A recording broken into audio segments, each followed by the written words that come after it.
On part maintenant au Dimanche Magazine, votre rendez-vous préféré, nous le savons. Aujourd'hui, nous allons parler du 27e congrès de l'Union postale universelle qui s'est achevé vendredi. Monsieur Lassina Konaté nous a rejoint. Il en était le président du comité scientifique. Merci à vous encore d'être là, Monsieur Konaté.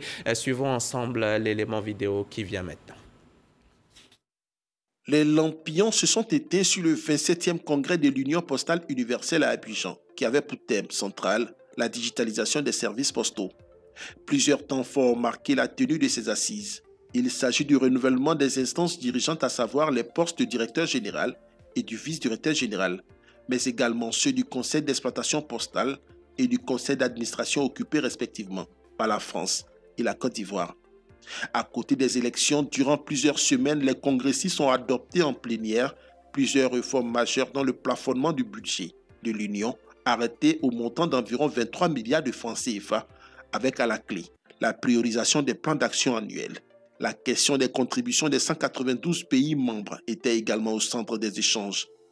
Ensuite, l'autre point abordé est celui relatif aux frais terminaux qui met en lumière la compensation des services postaux entre les différents États. En outre, la nouvelle stratégie d'Abidjan a ceci de particulier qu'elle met en premier plan les trois grands acteurs du secteur, les États, les régulateurs et les opérateurs. Une manière pour ce trio de pleinement jouer son rôle dans le développement de l'industrie postale mondiale. Enfin, l'une des victoires de ce congrès est le maintien des États-Unis d'Amérique, le plus gros contributeur de l'UPU, après que celui-ci ait menacé de se retirer de l'Union. Au final, le congrès d'Abidjan a eu le mérite de réunir le maximum de consensus autour de ces questions dont la plupart n'avaient pas eu d'ébauche de solution depuis près de 40 ans. C'est un reportage signé Cheikh Koné Aboubakar. Monsieur Konaté, dites-nous déjà d'entrée de jeu, c'est quoi l'UPU? C'est quoi ses missions? C'est quoi ses objectifs?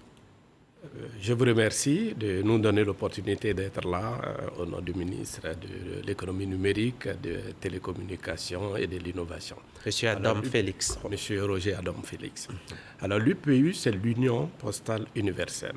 Et c'est cette institution des Nations Unies qui a pour vocation de créer un forum de coopération entre les États qui en sont membres et qui sont au nombre de 192. Et l'objectif? Alors, sa mission principale, telle que c'est libellé, c'est de stimuler le développement des services postaux universels de qualité, efficaces et accessibles en vue d'établir la communication entre les habitants de la planète. Voici de façon générique les missions de l'UPU depuis sa création. Et 4 organes composent l'UPU? 4 organes composent l'UPU. Vous avez le Congrès, qui est l'organe suprême. Vous avez le Conseil d'administration, qui lui est l'organe qui dirige le Congrès, qui dirige les travaux et toutes les activités de l'Union entre deux congrès. Vous avez le Conseil de bureau international, qui est en fait le secrétariat technique de l'Union, qui travaille au quotidien sur les activités.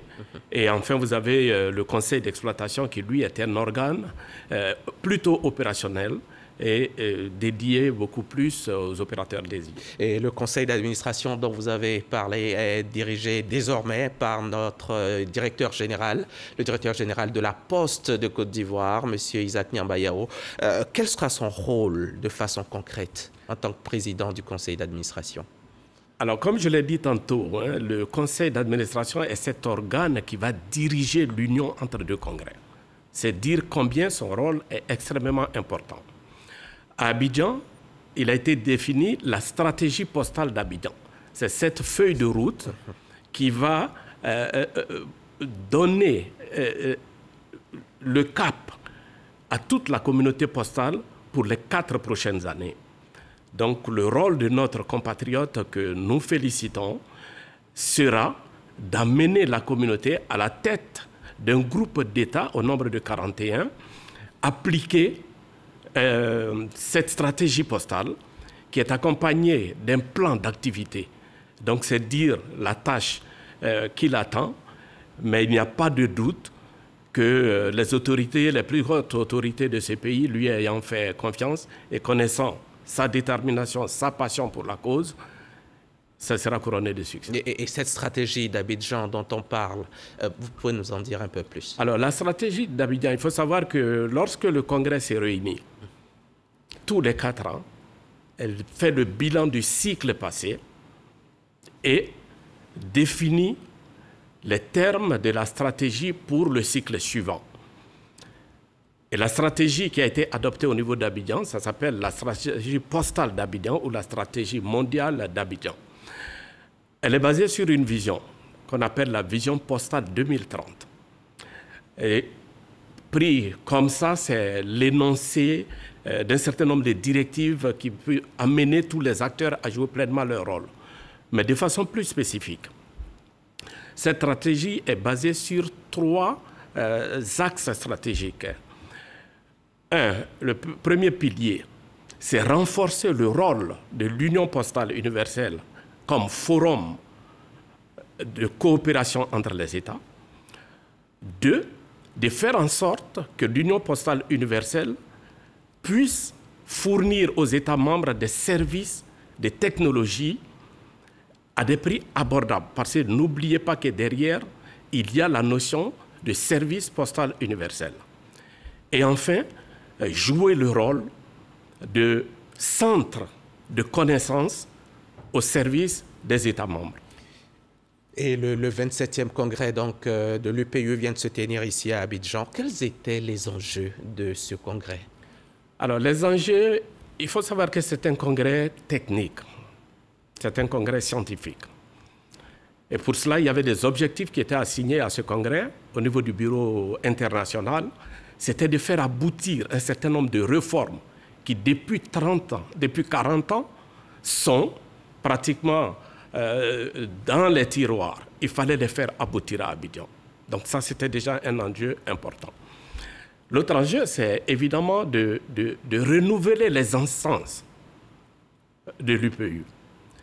Alors, pour ce qui concerne notre pays, on a connu des défis qui se sont mués en enjeux importants.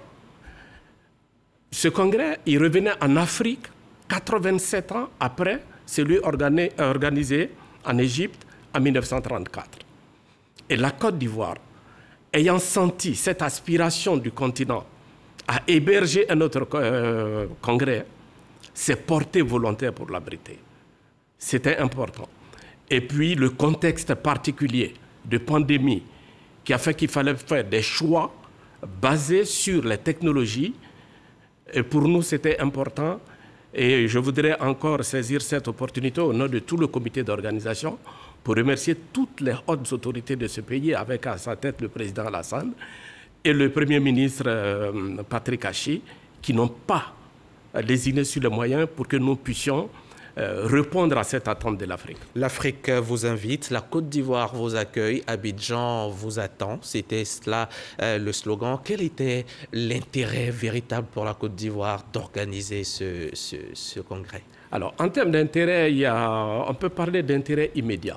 Intérêt immédiat quand on sait qu'il y a des États, par exemple, qui ont leur économie basée sur le tourisme d'affaires.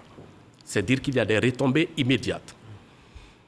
Quand vous abritez, quand vous accueillez 1000 personnes avec un certain potentiel, une certaine capacité de dépenses, le secteur économique, tout le tissu qui rentre dans la chaîne des valeurs pour la mise en place de ce congrès en profite. Mais le plus important pour nous, et le plus important pour la Côte d'Ivoire, je pense, c'est les retombées à long terme.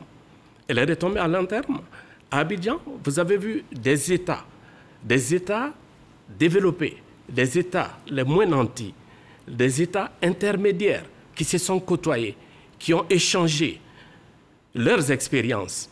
Vous avez toutes ces recommandations qui sortent de la stratégie postale d'Abidjan. Tout cet outil doit pouvoir permettre aux administrations postales de sortir les stratégies qui vont leur permettre d'être, avec l'aide des technologies, une société performante au service de l'inclusion financière et de l'inclusion sociale.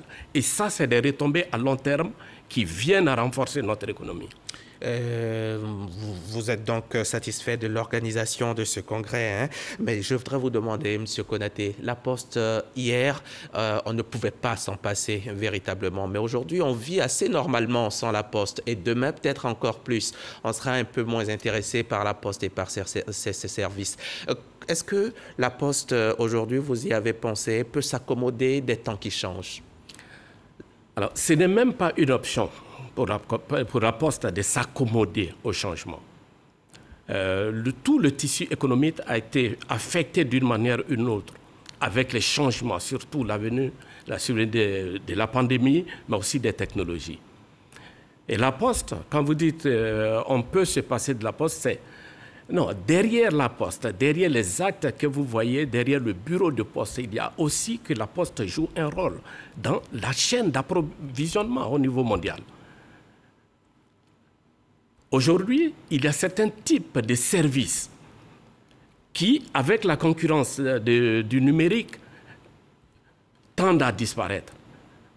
Mais la Poste a le potentiel et les marges et les outils des technologies pour se réinventer et se montrer indispensable à la communauté. La Poste a l'ère de la connectivité. C'est ce que vous avez appelé le bureau du futur.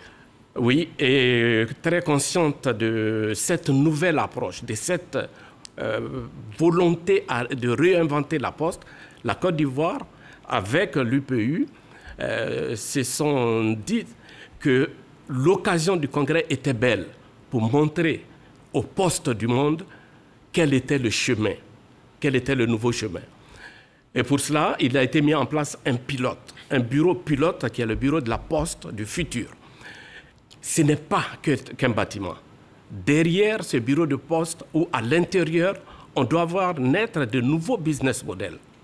On doit voir de nouveaux types de services, mais qui tirent pleinement profit du potentiel des technologies pour pouvoir se lancer. Quels sont ces services, les services que vous pouvez offrir aujourd'hui aux usagers pour qu'ils s'intéressent de nouveau à la Poste? Alors aujourd'hui, par exemple, vous avez le commerce électronique. Le commerce électronique est devenu totalement incontournable. Mais ça se fait partout et par tout le monde, M. Konaté. Est-ce qu'on a besoin de la Poste? Mais comme je vous ai dit, hein, vous avez aujourd'hui, en termes de partage d'expérience, quand vous regardez, vous voyez la Poste d'Égypte qui nous dit « Nous avons 58 services publics dématérialisés qui sont accessibles à partir des bureaux de poste. » Voici un créneau qui peut être exploité. Oui. Lorsque vous avez la Poste, la Deutsche Post, la Poste allemande, qui dit que nous avons fait 66 milliards d'euros de chiffre d'affaires, avec un résultat net positif de 5 milliards l'année dernière, et qu'avec la Covid, on peut passer à 7 milliards pour 7 ans, à force de diversification, et ils disent nous avons 5 services stratégiques. Sur les 5 services stratégiques, il y en a 2 seulement qui sont des services postaux. Donc les 3 autres sont à puiser dans la diversification. La diversification. D'accord. Merci, Monsieur Konaté, Lassina Konaté. Donc, puis ce congrès devrait aussi fixer de nouvelles règles et définir les politiques de l'échange international d'envois postaux. C'est ce qu'on a appelé les frais terminaux. Les frais terminaux, effectivement, je l'ai dit, derrière un pli qui part de l'Inde jusqu'à Bundiali, il y a pas mal d'activités qui doivent être rémunérées. Et avec le temps, avec l'évolution, ça a besoin d'être ajusté, d'être harmonisé pour que les postes qui délivrent ces services soient rémunérés correctement. Merci, M. Konaté. Lassina Konaté, ingénieur en télécom, directeur de l'économie numérique et de la Poste au sein du ministère de l'économie numérique, des télécommunications et de l'innovation. Nous avions beaucoup à nous dire, mais le temps qui nous a imparti n'est pas suffisant. Merci aussi. Vous êtes donc le président du comité scientifique du 27e Congrès postal universel et c'est à ce titre que nous vous avons reçu ce dimanche. Merci d'avoir répondu à notre invitation et revenez nous voir voir quand vous le voulez. C'est ici que prend fin ce 13h. J'espère que vous avez pris plaisir à le suivre. Pour nous, en tout cas, c'était un bonheur de vous le présenter. Mercredi, je reviens chez vous si vous le voulez bien. Mais d'ici là, restons concentrés. Le virus Covid rôde toujours. Alors, prenons soin de nous et de nos proches.